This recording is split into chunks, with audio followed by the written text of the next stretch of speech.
With this agreement, South Africa and Congolese stakeholders are actively sealing their commitment to cooperation and economic growth. This initiative presents immense opportunities for both nations, signaling a robust resolve to harness shared resources, expertise, and vision. This project is a transformative project that will allow the collaboration of South African companies with DRC companies to build an infrastructure transportation corridor across the DRC going forward. But the question is, what is at heart on this occasion today? It's to focus on the investment that fosters industrial partnership between these two countries with a project that is aimed at developing a corridor across DRC to boost trade and economic integration. And also, we know that DRC is rich in natural resources, and South Africa businesses are eager to capitalize on these opportunities. This is a very structuring and industrializing project. It will run through a 3,100 kilometers of a corridor where various projects will be implemented.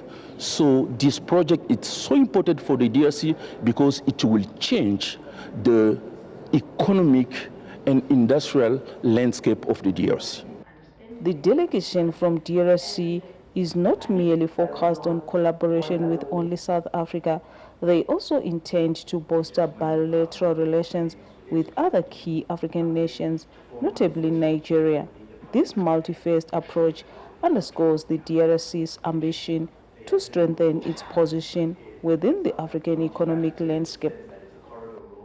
Don't forget that the Grand Inga Dam, which is I would say, a parallel initiative that's going to also enable this corridor to be empowered, can have enough power that can be transported to Nigeria, and it can solve the problem of energy shortages and load shedding in Nigeria. The private sector of Nigeria and South Africa, they need to come together in terms of whatever that needs to be done in the two countries, because those are the biggest economies at the moment in Africa. So if the private sector of the two countries can come together, I mean, we will literally revamp and change the narrative of industrialization.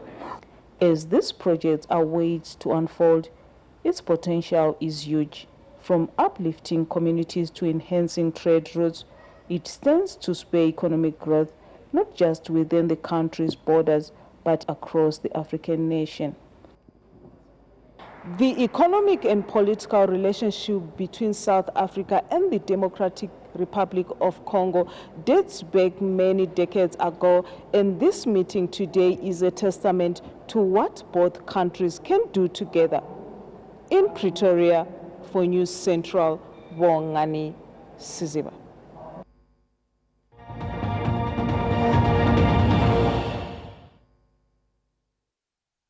In business, the Federal Inland Revenue Service is moving forward with its advocacy and engagement of stakeholders to ensure a transparent and seamless payment process for taxpayers in Nigeria through its merchant buyer solution, otherwise known as e-invoicing. Now, according to FIRS, who met with stakeholders on Monday, majority of compliance issues are not intentional, but due to data exchange difficulties and a lack of proper understanding on the taxpayer's part. News Central's business correspondent, Chamun Dabeng, reports that the e-voicing system will aid in easing the tax administration in terms of data exchange. The Federal Inland Revenue Service says it is targeting 100% compliance from taxpayers in Nigeria through the aid of the Merchant Buyer Solution, or e-invoicing system. The system, which will begin its implementation with large taxpayers sometime in July of 2025, will ease the tax payment process for Nigerians.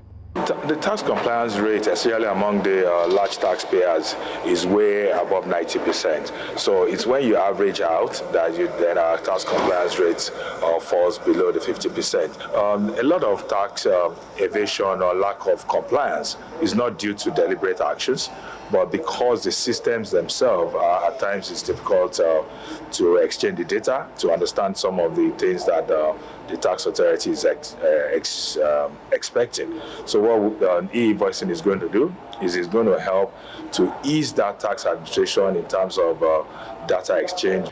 According to Kole Shaw, the FIRS is working to ensure that there are minimal bottlenecks in the payment process and guarantees that since the process involves the use of technology, there is very little space for mistakes. Also speaking on the sidelines is the project manager e-invoicing solution, FIRS, Mohammed Bawa, who mentioned why Nigeria has not fully developed an automated tax payment system.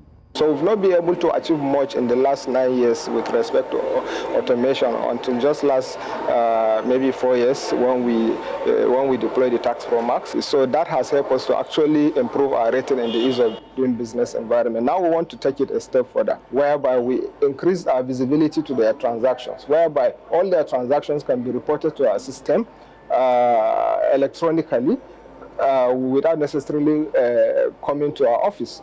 Nigeria currently ranks 170 out of 189 economies worldwide when it comes to tax compliance, and FIRS says the e-invoicing system will improve Nigeria's global ranking. Reporting for News Central Lagos, I am Chamun Dabeng.